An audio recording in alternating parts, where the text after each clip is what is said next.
Good morning. Welcome to Let's Get Growing Facebook Live. It is a beautifully sunny day outside and everything is covered in frost again this morning. But our forecast looks fantastic for this week. So gardening is going to explode. And of course, as we're into April, the number of gardening jobs and tasks and things to do is never ending now. So we are in the greenhouse this morning because we're going to talk about a few things today. And we got the gardens mostly cut back outside, cleaned up. We'll have a little bit of stuff to do still. We'll be probably outside next week. It's probably, I think, going to be a nice weekend, hopefully. We'll keep our fingers crossed. But we are going to start off and just look at a few things that we've been doing, revisit them a little bit, and get prepared for a couple of new things. So our first thing, I'm just going to mention a couple of things that we've done in the past. I don't know if you can get these. Are these on camera, Laura? If you can see these guys? There's our ginger that we started off with at the start of the season. From a grocery store ginger. They're doing really, really well. We're keeping them warm in the greenhouse. They will go outside eventually, but they are doing well. There's probably 10 good ones there from the roots that we started. So hopefully we'll have 10 big bunches of ginger come the end of the season. Our lettuce crop. Our lettuce crop is about this stage right now. This is a tray of Lunix. It's just a fantastic red oak leaf. And this is what our lettuce looks like right now. It has actually gone out of the greenhouse, and now for the last few nights it has been outside in an unheated cold frame. 2 nights ago it actually hit -7 out there. This morning it was 1.2 overnight. So it's great. It bounced back really quickly from that. So now this week, with our temperatures warming up, our night's going to be cold but not below freezing. We'll likely be getting our first crop of lettuces planted out into the garden sometime this week, because you can really, even at this stage, you can start harvesting. You know, all you have to do is you go in and you just pinch out the big leaves like that. You could go through this whole tray. There's 48 plants in that tray. You could probably pick off about 50 or 60 leaves that size, and you got a salad.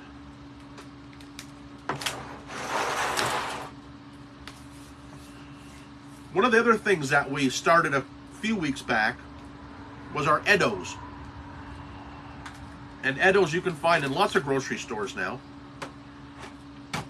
And what is it?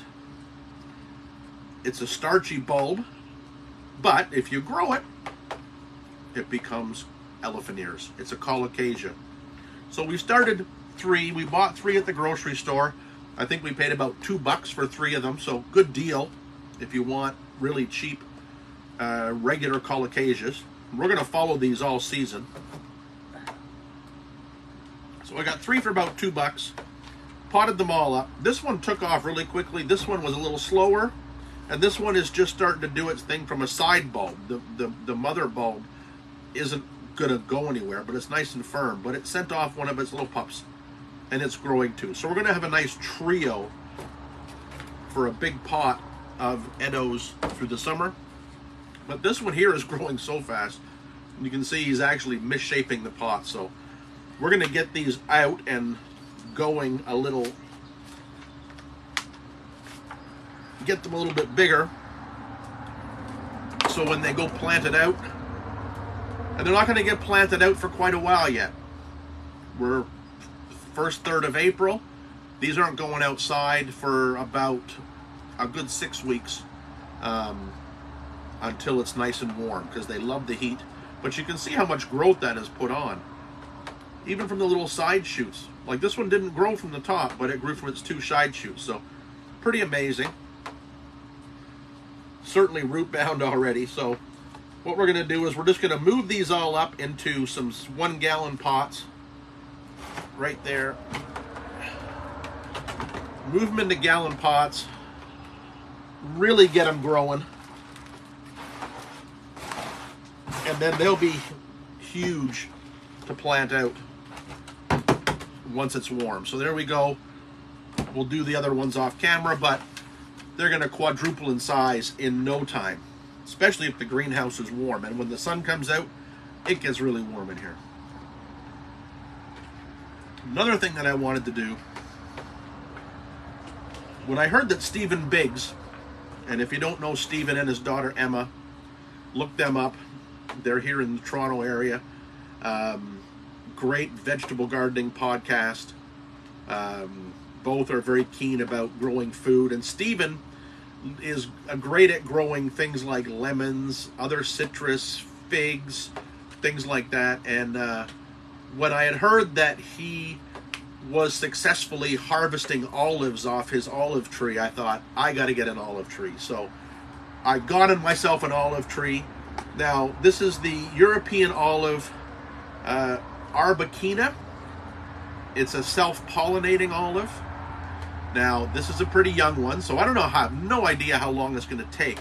But what I wanted to do with it was make it more of a tree than a bush. But all I could find was these 6-inch, well, I mean, I could have bought a $300 8-foot one, but we're not going there. But I found these nice, inexpensive guys, but I want to make a tree out of this one and not a bush. So now is the time to start doing that training. So what I'm going to do is I'm going to take this whole branch off, and we're going to come in right in. We're not going to disturb the root collar, but we're going to prune that off. We're going to prune this little one off.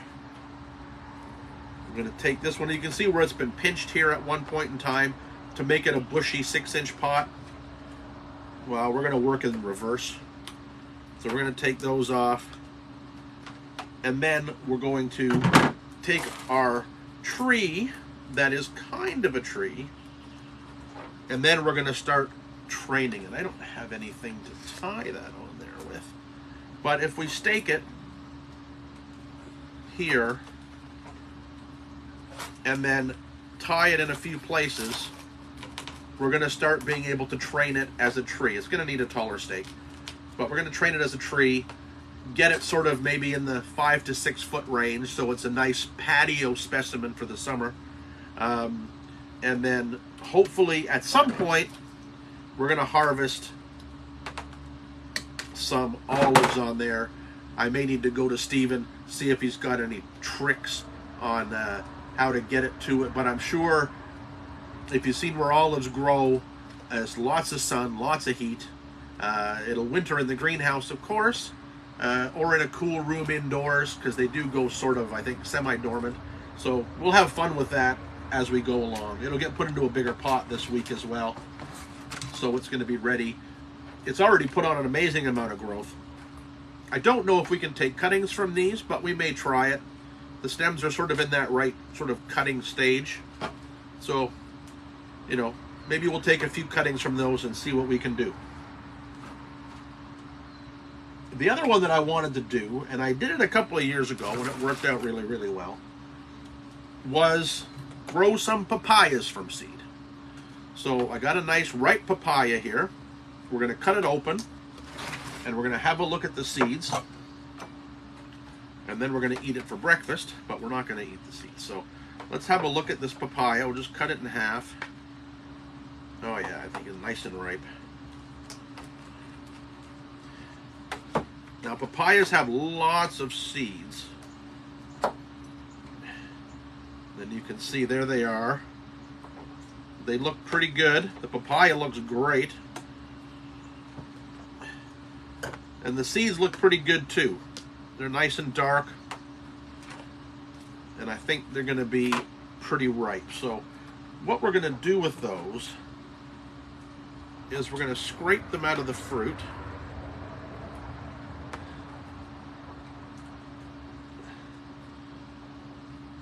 Now the one thing about growing fruit or growing seeds of a fruit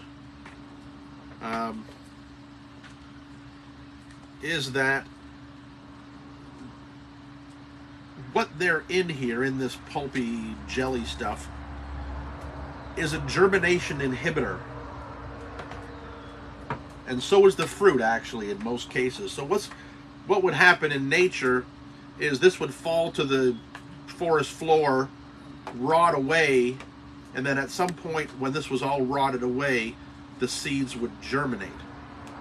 So what we want to do is kind of mimic that process by rinsing the seeds really, really well. So we've got our seeds here.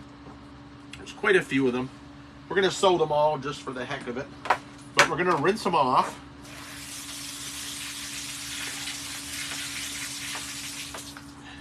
And make sure that they're nice and clean. And all the germination inhibiting pulp is gone. That should probably do it. They weren't too bad. Now, the one thing with a lot of tropical plants is they're sort of geared to germinate very quickly. They don't really have a dry season in many cases. So these are going to germinate pretty fast. So we've got our soilless mix here ready to go. And we are just going to sprinkle our papayas all through there.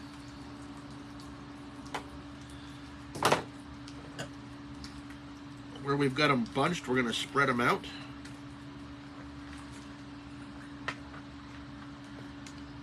So we've got a nice sort of fairly even and not too many bunched up. Then we're going to gently press them into the soil mix.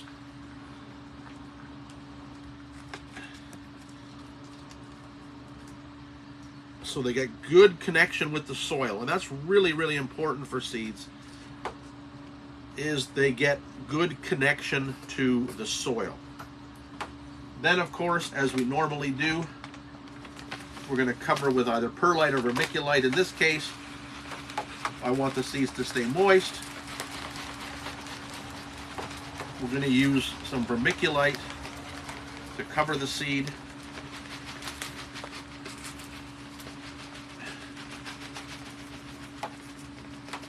If you don't know what vermiculite is, vermiculite's a volcanic rock. It's actually, remember as a kid you used to get that mica rock that flaked off, like little glass flakes? That's basically what vermiculite is, but it's been baked at very high temperatures. And when they bake it at very high temperatures, it becomes little sponges. And those little sponges soak up water.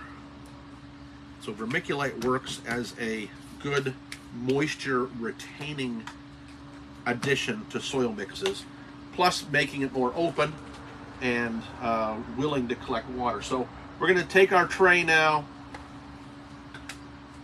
We're going to let it sit. We're going to let it soak up as much water as it can from our water tray. And our papaya, that's breakfast. We'll just set that aside. The other thing that we're going to do today, and because, like, if they say we're going to get days in the 20s, nights down into sort of single digits, that's time to start planting a lot of things. Our cold vegetables. Also, if you want to spring plant garlic, plant it. And another one, you can get your seed potatoes going.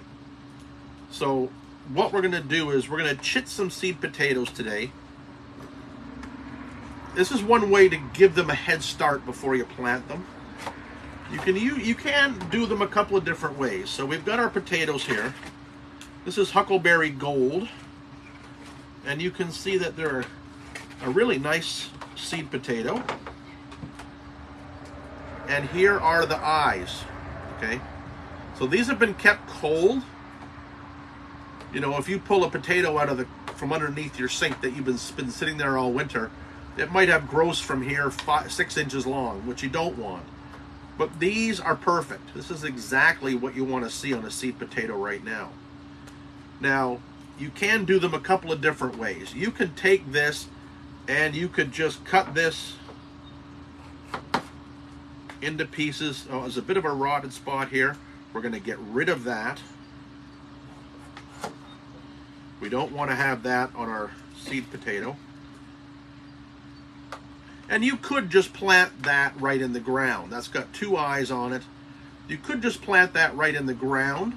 But, you know, when that happens, you know, you've got full fresh cut areas. So you run the risk of maybe rot settling into those, or especially if you're going into cold soil. So what you can do is a process called chitting.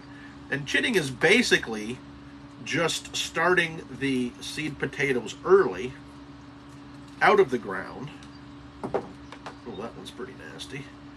But you can take your seed potatoes, go down to a single eye on them, and a fairly small bit. So there we go. And then we're just going to sit them upright in the eggshell, in the egg holder.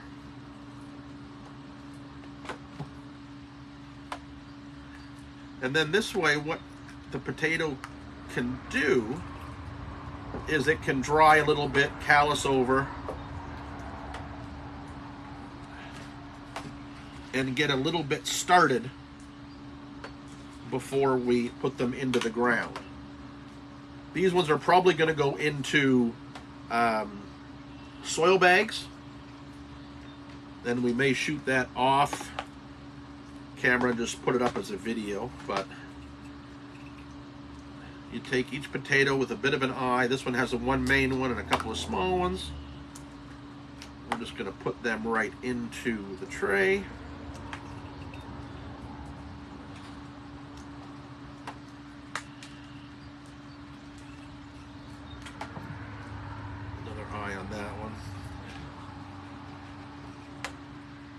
And you just keep going until you've got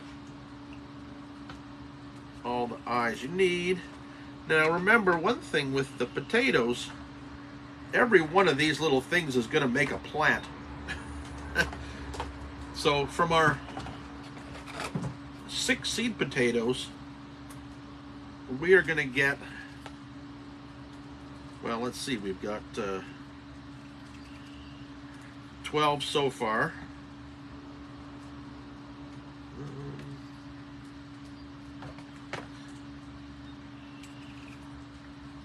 There's 13,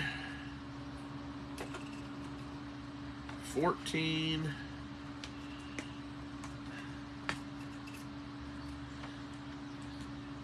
15,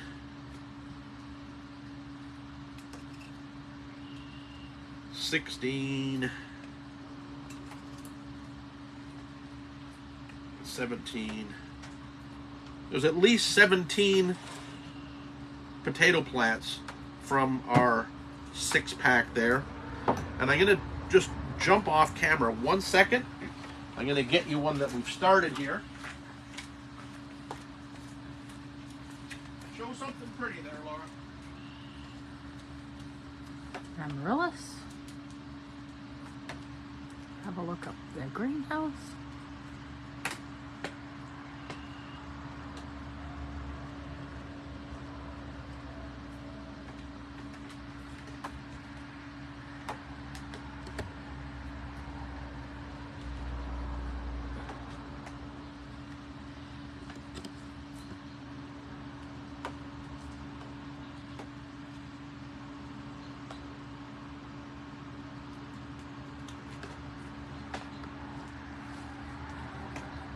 Lots going on in here.